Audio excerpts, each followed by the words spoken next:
को सवाल है? अच्छा, माइकल पोर्टर की जेनेरिक स्ट्रेटजीज, ये 5 स्ट्रेटजीज हैं। बाज़ाहिर आपको 3 नज़र आ रही हैं, लेकिन बेसिकली ये 5 स्ट्रेटजीज हैं। अभी हम पढ़ेंगे तो आपको पता चल जाएगा। इसे कहते हैं 5 generic strategies of Michael porter. हम माइकल पोर्टर के बारे में थोड़ा सा पहले भी पढ़ चुके हैं। वो हमने पिछले 3rd चैप्टर में पढ़ा था, जो उसने 5 फोर्सेस बताई थी। यहाँ पे थोड़ा सा डिफरेंट करके ये जेनेरिक स्ट्रेटजीज बता रहा है। पहली है जी cost leadership strategy, low cost and best value. दूसरी है, अब ये दो हो जाएंगी, low cost and best value. तो दूसरी है differentiation strategies, producing product and services considering unique across industry. Third is focus strategy, mean fifth is. तो अभी पहली पढ़ते हैं जी, cost leadership strategy. Cost leadership strategy क्या है? कॉस्ट लीडरशिप के अंदर बताता है, ये कह रहा है कि कॉस्ट लीडरशिप के अंदर this involve the business making a product similar quality to its rival but at lower cost. क्या है सिमिलर क्वालिटी? अपने राइवल के हिसाब से उसी क्वालिटी पे आप प्रोडक्ट प्रोड्यूस करते हैं, लेकिन कॉस्ट आप कम करते हैं, इसीलिए इसको कॉस्ट लीडरशिप कहते हैं। This is normally achieve through internal efficiencies. जाहिर है कैसे करेंगे कि अगर आप अपने इंटरनल सिस्टम को एफिशिएंट बनाएंगे, तो फिर क्या होगा कि जो प्रोडक्ट एक आपका कंपेटिटर 10 रुपए में बना रहा है, आप उसको 9 रुपए में या 8 रुपए में बना सकते हैं। तो ऐसी सिचुएशन में ऑर्गेनाइजेशन के पास दो स्ट्रेटजीज होती हैं। Sell its product at a lower price than rival, increasing its sales. या तो क्या करे कि अपने इस प्रोडक्ट को राइवल के प्रोडक्ट से कम पे बेचे और सेल्स बढ़ा दे। देखिए ना, अब वो बना रहा है 10 रुपए में, आप बना रहे हैं 9 रुपए में। वो बेच रहा है 11 रुपए में और आप भी बेच रहे थे 11 में, लेकिन आपने क्या किया कि आपने कहा चलो यार मैं 10 में बेचता हूँ, क्योंकि मुझे तो अभी भी रुपया का मुनाफा है। तो जब आप 10 रुपए में बेचेंगे तो आपकी सेल्स बढ़ जाएगी, क्योंकि वो 11 में बेच रहा है कंपटीटर। तो क्या हुआ कि प्राइस कम, प्राइस डिक्रीजेस, डिमांड इंक्रीजेस। तो एक कॉस्ट लीडरशिप की ये स्ट्रेटेजी होती है, क्योंकि आपको आप कम पैसों में बना रहे हैं। दूसरा क्या है कि sell the product at the same price as its rival and make the higher profit. दूसरा ये है कि आप भी 11 में बेचें, क्योंकि आपकी प्रोडक्ट क्वालिटी के हवाले से किसी तौर भी आपकी कंपेटिटर से कम नहीं है। वो 11 में बेच रहे हैं, आप भी 11 में बेच रहे हैं। तो हो रहा क्या है, वो 1 रुपया कमा रहा है, अब आप 2 रुपये कमा रहे हैं, क्योंकि आपका प्रॉफिट ज़्यादा हो गया, क्योंकि अब आप कम खर्च पे बना रहे हैं। तो ये दो स्ट्रेटजीज होते हैं कॉस्ट लीडरशिप के अंदर। चॉइस ऑर्गेनाइजेशन की अपनी है कि वो क्या करना चाहते हैं, लेकिन पहला पॉइंट ये है कि अगर आप कॉस्ट लीडरशिप हासिल कर लें तो फिर गेम आपके हाथ में होती है।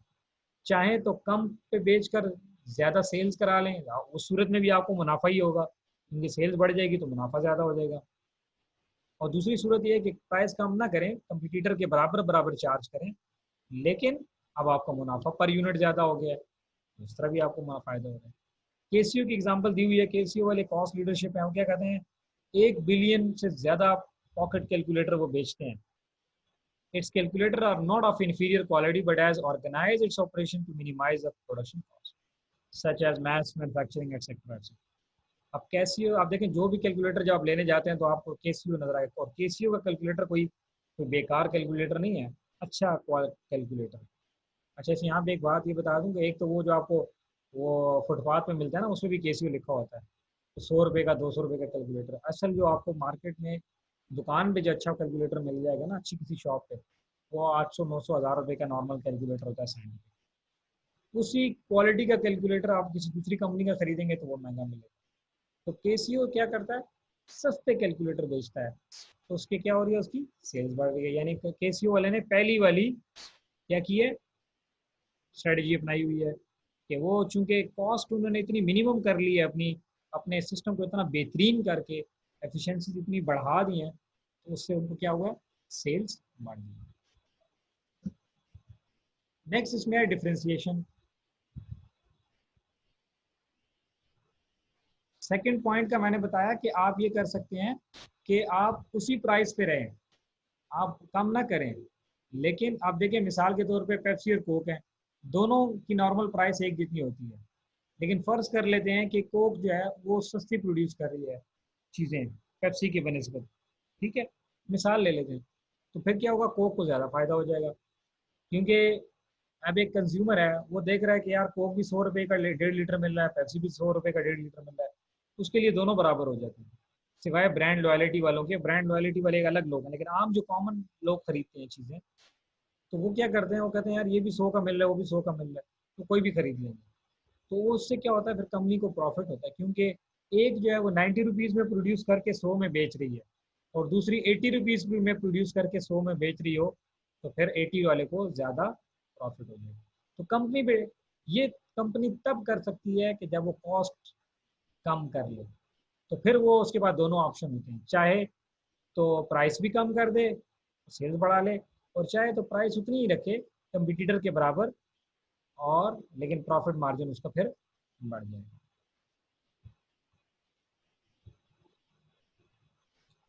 अच्छा, नेक्स्ट है जी डिफरेंशिएशन। जैसे कि नाम से जाहिर है, डिफरेंशिएट करते हैं प्रोडक्ट। क्या है strategy, persuading customer that our product is superior to the rival. आप अब कॉस्ट की बात नहीं कर रहे, अब आप डिफरेंशिएशन की बात करें। आप अपने प्रोडक्ट के अंदर ऐसा फीचर ले आते हैं कि जो कि दूसरे से मुख्तलिफ हो जाता है, by adding additional feature to the product और बाय अल्टरिंग कस्टमर परसेप्शन। अब कस्टमर आपकी प्रोडक्ट के बारे में सोचता है कि यार ठीक है, दोनों तो 99 100 में मिल रही हैं, लेकिन जो कोक में बात है ना, वो पेप्सी में नहीं, या मिसाल के तौर पे जो पेप्सी में बात है वो कोक में नहीं। अब ये जो फीचर डेवलप कर लिया ना कंपनी ने, इसको कहते हैं डिफरेंशिएशन। प्रोडक्ट आप या एडवर्टाइजमेंट के जरिए कर सकते हैं, ब्रांडिंग के जरिए कर सकते हैं, ठीक है। Differentiation will allow the business to charge premium price for it. तो आप क्या करेंगे, आप प्रीमियम यानी आप हाई प्राइस चार्ज कर सकते हैं। जैसे कि एप्पल की अच्छी एग्जांपल दी जा सकती है इसके अंदर। उन्होंने अपने आप को डिफरेंशिएट कर लिया है, चाहे मोबाइल है चाहे लैपटॉप है।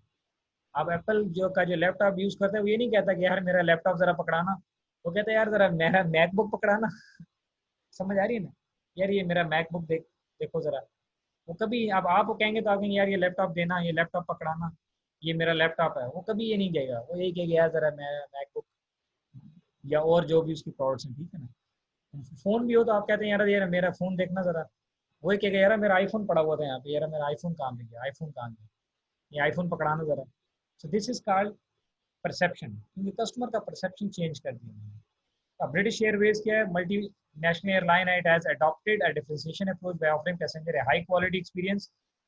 तो ब्रिटिश एयरलाइन ने अच्छी सर्विसेज दे दी है, तो क्या कर रहे हैं वो, कस्टमर को कन्वीनियंट और लग्जरियस फ्लाइट्स देते हैं, और इसके बदले में वो दबादब महंगे प्राइस चार्ज कर लेते हैं।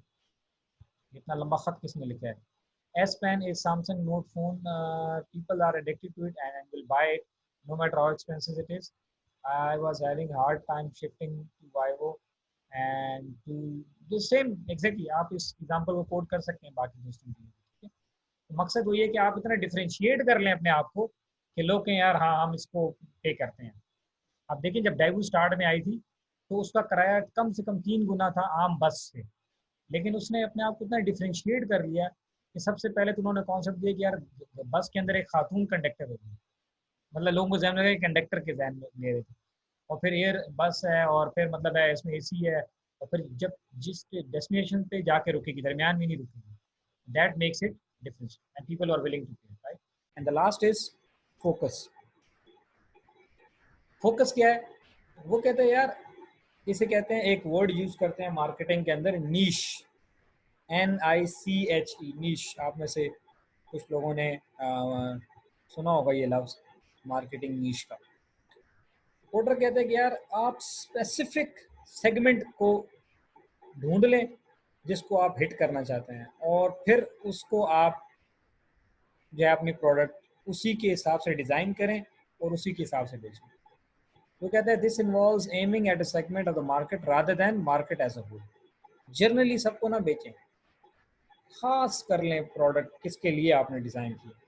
A particular group of consumers is identified the same needs and the business will provide product services tailored to their needs, यानी उनकी नीड्स के मुताबिक आपने ये बनाना है।